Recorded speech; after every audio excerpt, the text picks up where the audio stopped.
ગામે સીસી રસ્તાના કામમાં ભ્રષ્ટાચારનું નજરાણું જોવા મળી રહ્યું છે। ચાલુ વર્ષે સીસી રસ્તાના કામમાં નકરી વેઠ ઉતારવામાં આવી છે। તેના કારણે ઠેર ઠેર ખાડા પડી જતા લોકોને અવરજવરમાં ભારે મુશ્કેલી વેઠવવાનો વારો આવ્યો છે। આવી કામગીરી કરનાર નેતા અને અધિકારીઓની મિલીભગતથી થયેલ કામગીરીમાં ભ્રષ્ટાચાર નજરે પડે છે। કોટબા ગામે મેઇન રસ્તાની બાજુમાં નવનિર્માણ બનાવેલ પાકી ગટરના કામમાં નકરી વેઠના કારણે પહેલા વરસાદે જ ગટર લાઇન નજરે પડે તેમ નથી। માત્ર ને માત્ર ઘાસચારોથી ઘેરાયેલા જઈને ગટરનું પાણી પણ રસ્તે દોડતું હોય તેમ લાગી રહ્યું છે। તેવી કામગીરી કરનાર આહવા તાલુકા પંચાયતના ચૂંટાયેલા પ્રતિનિધિઓ કામગીરીમાં ભ્રષ્ટાચાર કરી રહ્યા હોય તેવી રાવ ઉઠી છે। કોટબા ગામે પાણીની પાઇપલાઇન નવી બનાવી હોય તેમ લાગી રહ્યું છે।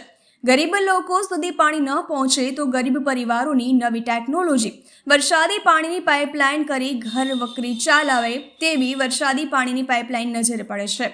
આહવા તાલુકાના કોટબા ગામે વિકાસથી વંચિત રાખનારા એવા ગામના જ ચૂંટાયેલા પ્રતિનિધિઓ પર ગરીબ પરિવારો એવો ભ્રષ્ટાચારની સામે જિલ્લા વિકાસ અધિકારી કે જિલ્લા કલેક્ટર જેવા તળિયાઝાટક તપાસ હાથ ધરવામાં આવશે તો દૂધનું દૂધ અને પાણીનું પાણી બહાર આવશે તેમાં કોઈ બેમત નથી।